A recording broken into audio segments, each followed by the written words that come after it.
आज हम लोग स्टार्ट करने वाले हैं कंडक्टेंस। देखो कंडक्टेंस बेसिकली हर बच्चा क्या कहते हैं फॉर्मूला जानता है, हर बच्चा उसका थोड़ा सा मैथमेटिकल फॉर्म जानता है, लेकिन वो ये नहीं जानता है कि क्वेश्चन में किस टाइप से क्या कहते हैं पूछा जाता है, किस टाइप से क्या पूछा जाता है, कि वो कंडक्टेंस की बात कर रहा है कि कंडक्टिविटी की बात कर रहा है। वो लिख के तो दे देता है स्पेसिफिक कंडक्टेंस या स्पेसिफिक कंडक्टिविटी, लेकिन कुछ क्वेश्चन में जैसे हमारे जेई नीट के भी क्वेश्चन आते हैं और जैसे हमारे कभी कभी 12th के भी क्वेश्चन आते हैं, 12th सीबीएसई में खासकर वो डेफिनेशन को लेकर के ज्यादातर फंसाता है कि कौन 1 सेंटीमीटर में पूछ रहा है, कौन 1 मोलर में पूछ रहा है, 1 नॉर्मल को पूछ रहा है और कौन वॉल्यूम में पूछ रहा है। तो आज हम लोग ये सब बात जानेंगे कंडक्टेंस में। तो मैं हूं प्रत्युष श्रीवास्तव और ये आपका प्यारा सा खूबसूरत सा चैनल IQ क्लासेस। चलो स्टार्ट करते हैं कंडक्टेंस के बारे में। देखो कंडक्टेंस बेसिकली जो होता है ना वो हमारे इसको हम डिनोट करते हैं C से, C और G से। तो ये बात तो हर बच्चा जानता है, उसके तो कोई इशू नहीं है। और ये रेसिप्रोकल होता है किसकी, रेजिस्टेंस के। ये हमारे पास क्या है, रेजिस्टेंस। ठीक है, हम बेसिकली यहाँ पे बात कर रहे हैं कंडक्टेंस के ऊपर, तो हम पूरी बात करेंगे कंडक्टेंस के ही ऊपर। हम लोग यहाँ पे रेजिस्टेंस और उतना थोड़ा बहुत रेजिस्टिविटी के टर्म को देखेंगे, बाकी उतना वो जरूरी नहीं है। खैर कंडक्टेंस जो हमारा होता है वो होता है rate of flow of charge in volume of electrolytic solution. Rate of flow of charge को मेजर करता है, लेकिन किसमें, पूरे एक वॉल्यूम में, यानी हमारे पास जो कंटेनर है उस पूरे में हम उसकी बात कर रहे हैं। किसकी, हम लोग बात कर रहे हैं कंडक्टेंस की। ठीक है, कंडक्टेंस को हम लोग C से डिनोट कर रहे हैं। ठीक है, अगर रेजिस्टेंस की अगर मैं यूनिट की बात करूँ तो उसकी यूनिट क्या होती है, ओम। उसकी यूनिट क्या होती है, ओम। अगर इसकी यूनिट ओम होती है तो हमारे पास किसकी यूनिट क्या हो जाएगी, कंडक्टेंस की यूनिट क्या हो जाएगी, कंडक्टेंस की यूनिट हो जाएगी ओम इनवर्स। क्या हो जाएगी, ओम इनवर्स। अच्छा, और भी जैसे सब यूनिट बनाते हैं तो और क्या हो जाएगा, इसका जस्ट उल्टा हो जाएगा। और इसकी एक बहुत फेमस यूनिट है वो है सीमेंस। ठीक है, जीएस को हम लोग एस से भी डिनोट करते हैं। क्लियर, कोई भी डाउट यहाँ तक नहीं है। ठीक है, अब थोड़ा सा यहाँ पे एक टर्म देखते हैं कि हमारे पास जो कंडक्टिविटी होती है, हम जो बात कर रहे हैं कंडक्टिविटी यानी किसकी बात कर रहे हैं, C की बात कर रहे हैं। यहाँ पे कंडक्टिविटी हम यानी किसकी बात कर रहे हैं, C की बात कर रहे हैं। ये हमारे पास डिपेंड करता है मोर नंबर ऑफ आयंस पे, मोर नंबर ऑफ आयंस पे। यहाँ पे मोर नंबर ऑफ आयंस का यहाँ पे क्या मतलब है, यहाँ पे मोर नंबर ऑफ आयंस का ये मतलब है कि हमारे पास जो इलेक्ट्रोलाइट है, हमारे पास क्या है, इलेक्ट्रोलाइट, अगर वो स्ट्रॉन्ग है या फिर वीक है, या तो स्ट्रॉन्ग है या फिर और स्ट्रॉन्ग और वीक, या तो स्ट्रॉन्ग है या फिर क्या है, वीक है। अगर हमारे पास स्ट्रॉन्ग इलेक्ट्रोलाइट है तो उसका कंडक्टेंस ज़्यादा होगा in comparison to weak electrolyte. जैसे मान लो मैंने एक ले लिया HCl और एक मैंने ले लिया क्या कहते हैं, सिंपल मैंने ले लिया CH3COOH। HCl हमारा हाइड्रोक्लोरिक एसिड है, CH3COH हमारा क्या कहते हैं, एसिटिक एसिड है। तो ये हमारा स्ट्रॉन्ग एसिड है, ये हमारा वीक एसिड है। तो ये किस पे डिपेंड कर रहा है, स्ट्रॉन्ग इलेक्ट्रोलाइट पे, यानी कंडक्टेंस किसका ज़्यादा होगा, स्ट्रॉन्ग इलेक्ट्रोलाइट पे। अब एक और चीज़ पे डिपेंड करता है, वो डिपेंड करता है साइज ऑफ आयंस पे। किस पे डिपेंड करेगा, साइज ऑफ आयंस पे। किस पे डिपेंड करेगा, साइज ऑफ आयंस पे। इसका मतलब क्या है, साइज जिस आयन का साइज ज्यादा होगा उसका कंडक्टेंस भी क्या होगा, ज्यादा होगा। इट मींस जैसे मान लो अगर मैं पीरियड्स में बात करूँ, किस में बात कर रहा हूँ, पीरियड्स में बात कर रहा हूँ। पीरियड्स में अगर मैं बात करूंगा तो वो किस तरह होगा, जैसे Na+ हो गया, ज्यादा हो गया इसका, Mg2+ हो गया, इसका ज्यादा हो गया, और किससे ज्यादा हो गया, Al3+ से। क्लियर। अब अगर मैं ग्रुप्स में बात करूँ, किस में बात करेंगे, ग्रुप्स में बात करते हैं। तो ग्रुप्स में अगर मान लो मैंने ले लिया फ्लोरीन, क्लोरीन, ब्रोमीन, आयोडीन, तो इसमें किसका ज़्यादा हो जाएगा, क्लोरीन का, ब्रोमीन का और आयोडीन का, इसका ज़्यादा हो जाएगा। समझ आया सभी को। ठीक है, अब एक और बात, अब मैं इस पर डिपेंड करेगा कि कितने हमारे पास नंबर ऑफ आयंस हैं। अब कंडक्टेंस हमारे पास डिपेंड करेगा नंबर ऑफ आयंस पे तो डिपेंड कर रहा है, यानी यहाँ पे डिपेंड करेगा। अब बात करते हैं हमारे पास, जैसे मैंने जो पहले लाइन लिखी थी, मोर number of ions, more number of ions यानी जिस कंपाउंड में आयन सबसे ज़्यादा ब्रेक होंगे वो उतना ज़्यादा होगा। जैसे मेरे पास एक मान लेते हैं HCl है और मेरे पास एक H2SO4 है। HCl को ब्रेक करोगे तो H+ + Cl-, यानी यहाँ पे 2 नंबर ऑफ आयंस हैं, और यहाँ पे 2H+ + SO4 2-, यहाँ पे कितने हैं, यहाँ पे 3 नंबर ऑफ आयंस हैं। यहाँ पे कितने हैं, 3 नंबर ऑफ आयंस हैं। तो किसका ज़्यादा हो गया कंडक्टेंस, जिसके पास मोर नंबर ऑफ आयंस है। कोई भी डाउट यहाँ तक, ठीक। तो हमने यहाँ पे अभी तक कंडक्टेंस की हम लोग ने कुछ बात देखी कि कंडक्टेंस कैसे किस चीज़ पे डिपेंड करता है और आप लोग कैसे निकालोगे। अब एक पल के लिए मुझे बताना, अगर मान लो यहाँ पे HCl हो गया और यहाँ पे NaCl हो गया, तो यहाँ पे भी 2 नंबर ऑफ आयंस हैं और यहाँ पे भी 2 नंबर ऑफ आयंस है। अगर दोनों साइड 2 नंबर ऑफ आयंस है तब किसको ज़्यादा प्रायोरिटी ऑर्डर जाएगा, वो जाएगा HCl को। जैसे मैं बताता हूँ, जैसे यहाँ पे एक नोट करके लिखिए, if H plus and OH minus are present, if OH plus and OH minus are present, then due to एक हमारे पास इफेक्ट लगता है जिसको हम लोग बच्चों बोलते हैं ग्रोथस इफेक्ट। क्या बोलते हैं? ग्रोथस इफेक्ट। क्या बोलते हैं? ग्रोथस इफेक्ट। हैव वेरी लार्ज या फिर हैव वेरी हाई कंडक्टेंस। इसका मतलब जिस किसी में H प्लस और OH माइनस आयंस प्रेजेंट होंगे, वो ग्रोथस इफेक्ट की वजह से उनका जो कंडक्टेंस होगा क्या होगा, बहुत हाई होगा या फिर क्या होगा, लार्ज होगा। तो इस बात को हमें बहुत ध्यान रखना है, क्योंकि इसमें क्या प्रेजेंट है, H प्लस प्रेजेंट है, तो इसका कंडक्टेंस क्या हो जाएगा, हाई हो जाएगा। यहाँ तक क्लियर हो गया? ठीक है। अब थोड़ा सा एक पल के लिए क्या कहते हैं, एनसीईआरटी के टर्म की बात करते हैं, जो कि सबसे ज़्यादा पूछा जाता है। वो बात यहाँ पे ये आ जाएगी, जैसे मैंने लिख दिया टाइप्स ऑफ कंडक्टेंस। मैंने क्या लिख दिया, टाइप्स ऑफ कंडक्टेंस। अब एक बात बताओ, अगर मैं यहाँ पे टाइप्स ऑफ कंडक्टेंस की अगर मैं बात कर रहा हूँ, तो यहाँ पे मेरे पास कितने टाइप्स के होने चाहिए, या तो मेरे पास सिर्फ और सिर्फ 2 टाइप्स के होने चाहिए। पहला जो हमारे पास होगा वो हमारे पास होगा मेटेलिक कंडक्टेंस, और जो दूसरा हमारे पास होगा जो हम लोग पढ़ रहे हैं इलेक्ट्रोलाइटिक कंडक्टेंस। जैसे कि मैं यहाँ पे लिखता हूँ, मैंने यहाँ पे लिखा मेटेलिक कंडक्टेंस और मैंने यहाँ पे लिख दिया इलेक्ट्रोलाइटिक कंडक्टेंस। अब एक बात यहाँ पे थोड़ा सा गौर करते हैं कि हमारे पास जो मेटेलिक कंडक्टेंस है उसमें किसका फ्लो होगा, वो वायर्स में होगा। वो वायर्स में किसका फ्लो होगा, इलेक्ट्रॉन्स का फ्लो होगा। वायर्स में किसका फ्लो होगा, इलेक्ट्रॉन्स का फ्लो होगा। अब यहाँ पे अगर इलेक्ट्रोलाइटिक कंडक्टेंस की बात कर रहे हैं, किसकी बात कर रहे हैं, इलेक्ट्रोलाइटिक कंडक्टेंस की। मतलब मेरे पास ये एक कंटेनर है, इसमें एक ये मेटल रॉड है और एक ये मेटल रॉड है। अब जाहिर सी बात है, हमारे पास अगर इलेक्ट्रोलाइटिक कंडक्टेंस है तो हमारे पास जो एक रॉड होगी वो हमारे पास एनोड की होगी और हमारे पास ये रॉड किसकी होगी, कैथोड की होगी। अच्छा, हालांकि मैं इलेक्ट्रोलाइटिक कंडक्टेंस पहले भी वीडियो में बता चुका हूँ अच्छे से। तो इसके ऊपर कौन सा चार्ज होगा, प्लस चार्ज होगा, और इसके ऊपर कौन सा चार्ज होगा, टोटल नेगेटिव चार्ज होगा। ठीक है। अब यहाँ पे हो गया इलेक्ट्रोलाइटिक कंडक्टेंस, यहाँ पे तो इलेक्ट्रॉन्स का फ्लो हो रहा है, और यहाँ पे किसका फ्लो होगा, यहाँ पे जो फ्लो होगा वो हमारे पास होगा आयंस का फ्लो होगा। किसका फ्लो होगा, आयंस का फ्लो होगा। ठीक है। अब यहाँ पे एक बात देखते हैं, अगर एक बार बताओ हमारे पास वायर है, उसमें इलेक्ट्रॉन फ्लो हो रहे हैं, तो क्या उसमें कोई भी मास का चेंज आएगा, इसमें भी मास का चेंज नहीं आएगा। तो मास में क्या होगा, नो चेंज। अब अगर मैं यहाँ पे बात करूँ इलेक्ट्रोलाइटिक कंडक्टेंस में, तो यहाँ पे क्या होगा, भाई आयंस मूव कर रहे हैं, आयंस भाई डाइल्यूशन में है, तो यानी इसका मास में कभी चेंज होता रहेगा। कभी कोई प्लस किधर अट्रैक्ट हो रहा है, कभी माइनस क्या कहते हैं एनोड की तरफ अट्रैक्ट हो रहा है, प्लस किधर अट्रैक्ट हो रहा है, कैथोड की तरफ अट्रैक्ट हो रहा है। तो यहाँ पे जो मास का चेंज होता रहेगा, मास इज चेंज। क्लियर। अब यहाँ पे बात करते हैं कि एक बात मुझे यहाँ पे बताओ कि अगर यहाँ पे वायर के थ्रू इलेक्ट्रॉन का फ्लो हो रहा है, वायर के थ्रू इलेक्ट्रॉन का अगर फ्लो हो रहा है, तो यहाँ पे टेम्परेचर की वजह से क्या होगा, अगर यहाँ पे टेम्परेचर की वजह से क्या होगा, rate of flow of charge क्या होगा, डिक्रीज होगा।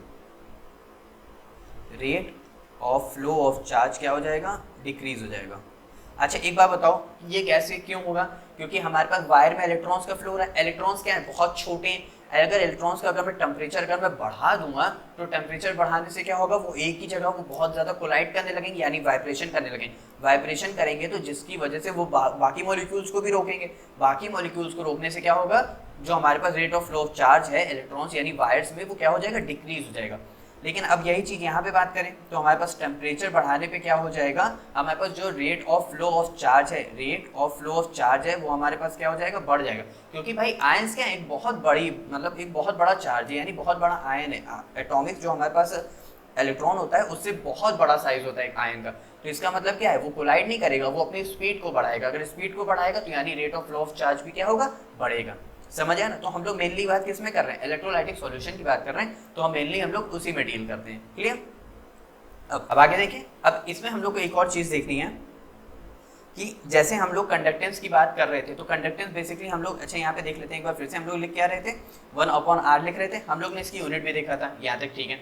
अब मैं बात करता हूँ एक बार कंडक्टिविटी की। किसकी बात करते हैं, कंडक्टिविटी की। अगर इस नाम से थोड़ा सा ना पहचान पा रहे हो तो ये भी नाम देख लो, स्पेसिफिक कंडक्टेंस, स्पेसिफिक कंडक्टेंस। तो इस नाम से अगर पहचान पा रहे हो तो इस नाम से पहचानो। क्लियर? अब सिंपल सा देखो, मैथमेटिकल फॉर्म तो सबको याद होता है, तो एक बार मैं थोड़ा सा डेफिनेशन फॉर्म में लेता हूँ। सिंपल वही है, rate of flow of charge, rate of flow of charge in 1 centimetre cube. किस में बात कर रहे हैं, अब ध्यान देना, rate of flow of charge in 1 centimetre cube of electrolytic solution, क्योंकि हम लोग तब से किसकी बात कर रहे हैं, इलेक्ट्रोलाइटिक सॉल्यूशन की बात कर रहे हैं, यानी इलेक्ट्रोलाइटिक कंडक्टेंस की बात कर रहे हैं, इलेक्ट्रोलाइटिक सॉल्यूशन। अब यहाँ पे एक बात ध्यान देते हैं, जो हम लोग कंडक्टिविटी है उसको हम लोग डिनोट करते हैं कप्पा से। किससे डिनोट करते हैं, कप्पा से डिनोट करते हैं। अब एक बात बताओ, अगर कंडक्टेंस हमारा, वो जो हमारा रेजिस्टेंस था उसके रेसिप्रोकल था, तो हमारे पास कंडक्टिविटी भी क्या होगी, रेजिस्टिविटी के रेसिप्रोकल होगी। तो ये हमारे पास क्या है, रेजिस्टिविटी, ये हमारे पास क्या है, रेजिस्टिविटी। क्लियर? यहाँ तक सभी को समझ आ गया? ठीक है। अब यहाँ से एक बात थोड़ा सा ध्यान देते हैं कि हमारे पास जो रेजिस्टिविटी का फॉर्मूला होता है, पहले मैं एक बार रेजिस्टेंस का फॉर्मूला बताता हूँ, उसको हम लोग कैसे लिखते हैं, रो एल बाई ए। तो हमारे पास रेजिस्टिविटी का फॉर्मूला कितना आ जाएगा, आर, यहाँ से ए आ जाएगा, अपॉन में एल आ जाएगा, और यहाँ से क्या आ गया, रो आ गया। यानी हमारे पास जो रेजिस्टिविटी है उसका फॉर्मूला क्या आ जाता है, वो हमारे पास आ गया आर ए बाई एल।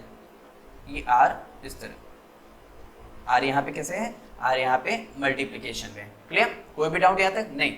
अब यहाँ पे एक टर्म आया है एल बाई ए, इसको हम लोग बच्चों बोलते हैं सेल कांस्टेंट। इसको हम लोग क्या बोलते हैं, सेल कांस्टेंट। क्लियर? इसको हम लोग क्या बोल रहे हैं, इसको हम लोग बोल रहे हैं सेल कांस्टेंट। कैसे? जैसे मेरे पास यहाँ पे एक बात ध्यान दें, जैसे मेरे पास एक कंटेनर है, उसमें एक मेटल रॉड ये है और उसमें एक मेटल रॉड ये है। हमारे पास 2 मेटल रॉड्स हैं, ठीक है। हमने इन मेटल रॉड्स के बीच की डिस्टेंस को फिक्स कर दिया और हमने वो ले लिया L, और जो इस रॉड का जो एरिया था वो हमने मान लिया A। इस रॉड का एरिया क्या हम लोग ने मान लिया, A मान लिया। समझ आ रहा है? हमारे पास जो इसकी डिस्टेंस थी वो था हमारा L, और जो हमने इस रॉड का जो एरिया है वो मान लिया हमने A, और इसमें सेम ऐसे ही इलेक्ट्रोलाइटिक सॉल्यूशन हमारे पास फिल है, तो उसी को हम लोग बोल रहे हैं सेल कांस्टेंट। अब एक बताओ, यहाँ पे सेल है ठीक, लेकिन हम लोग ने कांस्टेंट वर्ड क्यों यूज किया, क्योंकि एक बार तो अगर हम लोग एक बार रॉड को सेट कर दिया, एक बार दोनों रॉड को अगर फिक्स कर दिया, तो क्या उसके बीच की लेंथ अपने आप चेंज हो जाएगी? नहीं। तो उसके, क्योंकि मैंने क्या कहा था, कोई भी मास एक्सचेंज रॉड में तो नहीं होगा भाई, वाटर में होगा ना, मतलब सॉल्यूशन में होगा ना। और यहाँ पे क्या उसका एरिया घटेगा बढ़ेगा? नहीं, एरिया भी उसका उतना ही रहेगा। इसका मतलब क्या हो जाएगा, जो हमारे पास सेल कांस्टेंट है वो क्या होगा, फिक्स्ड रहेगा। अब यहाँ पे एक चीज ध्यान देखते हैं, ये हमारे पास जो कापा है इसको मैं क्या लिख सकता हूँ, 1 अपॉन रो का फॉर्मूला। अगर मैं इस रो की वैल्यू यहाँ पे पुटअप कर दूँ तो ये क्या हो जाएगा, 1 अपॉन आर हो जाएगा, इनटू में एल बाय ए हो जाएगा। इसी फॉर्मूले को ध्यान दो, मैंने यहाँ पे खाली बस पुटअप किया है, तो ये क्या हो जाएगा, 1 अपॉन आर हो जाएगा और एल बाय ए हो जाएगा, क्योंकि नीचे ए बाय एल आएगा तो एल ऊपर चला जाएगा तो एल बाय ए हो जाएगा। अब एक बात ध्यान दो, अगर मैं इस कापा को इस तरह लिख लूँ, ये 1 अपॉन आर बच्चों अभी हम लोग ने देखा था क्या था, कंडक्टेंस था। क्या था, कंडक्टेंस था। और इनटू में क्या हो जाएगा, एल बाय ए। यानी अगर यहाँ से एक फॉर्मूला हमारे पास ये आता है कि ये हमारा क्या है, कंडक्टिविटी, ये हमारे पास क्या है, कंडक्टिविटी, ये हमारे पास क्या है, कंडक्टेंस, और ये हमारे पास क्या है, सेल कांस्टेंट। अब एक और बात है, आप लोग की अगर एनसीईआरटी बुक आप लोग ने उठाई होगी तो सेल कांस्टेंट जैसे हम लोग कंडक्टेंस को जी से डिनोट कर रहे हैं, वैसे ही ये लोग सेल कांस्टेंट को जी स्टार से भी डिनोट करते हैं और एक्स से भी डिनोट करते हैं। क्लियर? उसको जी स्टार से भी डिनोट कर रहे हैं और एक्स से भी डिनोट कर रहे हैं, तो कंफ्यूजिंग नहीं करना। यहाँ पे ये रहा हमारे पास कापा, कंडक्टेंस ये रहा जी, और सेल कांस्टेंट हमारे पास क्या हो जाएगा, जी स्टार। क्लियर? तो ये है हमारे पास फॉर्मूला किसका, कंडक्टिविटी का। किसका है फॉर्मूला, ये हमारे पास कंडक्टिविटी का। ये जो बीच में हमारे पास ये जो मल्टीप्लिकेशन का साइन है वो है हमारे पास कंडक्टेंस का। क्लियर? तो ये हमारे पास किसका फॉर्मूला आ गया, कंडक्टिविटी का। अब एक बात यहाँ पे थोड़ा सा ध्यान दो बच्चों, कि यहाँ पर हमारे पास जो यहाँ पे कापा है, ये हमारे पास क्या है, जी हमारे पास क्या है, कंडक्टेंस है, और ये हमारे पास एल बाय ए है। क्लियर? अब अगर मैं L को, ये हमारी लेंथ भाई किस में होगी, सेंटीमीटर में होगी, तो मान लेते हैं 1 सेंटीमीटर। हमारे पास एरिया कैसा होगा, 1 सेंटीमीटर क्यूब। एरिया क्या होगा, 1 सेंटीमीटर स्क्वायर। हमारे पास एरिया क्या हो जाएगा, 1 सेंटीमीटर स्क्वायर। अब मैं इसके वॉल्यूम की बात करूँ तो क्या हो जाएगा, L इंटू ए। इसका मतलब क्या हो जाएगा, 1 सेंटीमीटर क्यूब। अगर मैं इसीलिए मैंने ऊपर क्या कहते हैं 1 सेंटीमीटर क्यूब पहले लिखवाया था, या फिर मैं इसको लिख सकता हूँ 1 ml। समझ आ रहा है ना? क्योंकि अगर हम लोग सॉल्यूशन में बात करें तो अगर मैंने इसके वॉल्यूम को अगर 1 ml फिक्स कर दिया, यानी इसको मैंने अगर 1 ml फिक्स कर दिया, तो इसका मतलब जो हमारे पास जो कप्पा है वो हमारे इक्वल हो जाएगा, किसके इक्वल हो जाएगा? के के। हमारे पास ये इतनी देर से क्या चल, इसको हम लोग बोलते हैं कप्पा, कप्पा, कप्पा, पप्पा नहीं कप्पा। चल क्लियर, समझ आया अच्छे से? कोई भी डाउट यहाँ तक नहीं? तो हम लोग ने अब एक पल हम लोग यहाँ पे एक चीज का ध्यान देते हैं। हमारे पास ये क्या है? कप्पा। जी क्या है हमारे पास? रेजिस्टेंस। उसकी यूनिट क्या लिख सकता हूँ मैं? साइमन। अब यहाँ पे ये क्या है? लेंथ। लेंथ की यूनिट क्या है? 1 सेंटीमीटर। नीचे क्या है? Centimetre square. ये ऊपर आके क्या हो जाएगा? Centimetre inverse. यानी मेरे पास जो कप्पा की यूनिट आई है वो कितनी आई है? Simon centimetre inverse. अच्छे समझ आया? ठीक है। अब अगर एक पल के लिए अगर हम लोग रेजिस्टिविटी की यूनिट देखें तो यहाँ पे आर की यूनिट क्या थी? ओम। आर की यूनिट क्या थी? ओम।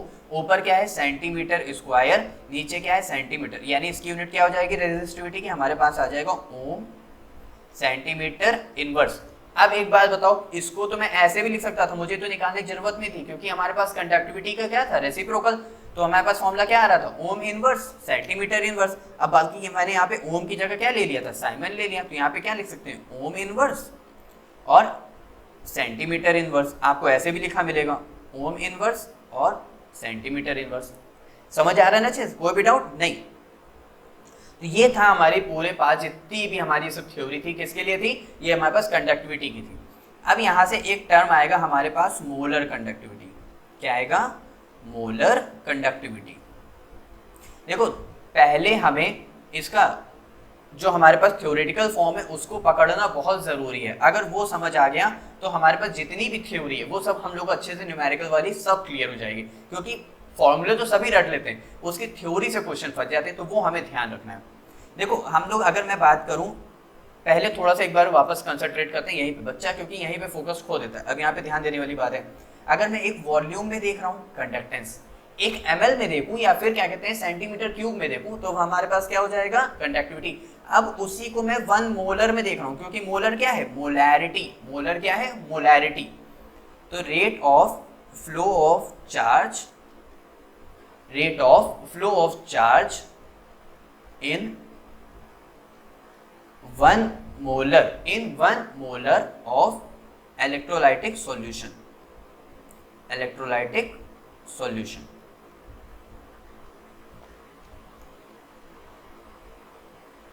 क्लियर? अब यहां से जो हमारे पास मोलर कंडक्टिविटी होती है उसको हम लोग डिनोट करते हैं इस तरह, या फिर मैं इसको इस तरह भी लिखता हूं। यहाँ पे ये बात आप लोग बहुत अच्छे से ध्यान रखिएगा। तो मैंने इसको इस तरह लिखा। अब यहाँ पे क्या है, जो इसका फॉर्मूला होता है, जब पहले मैं इसका मैथमेटिकल फॉर्म लिख देता हूँ, क्योंकि आप लोग उसी के पीछे ज़्यादा भागते हो।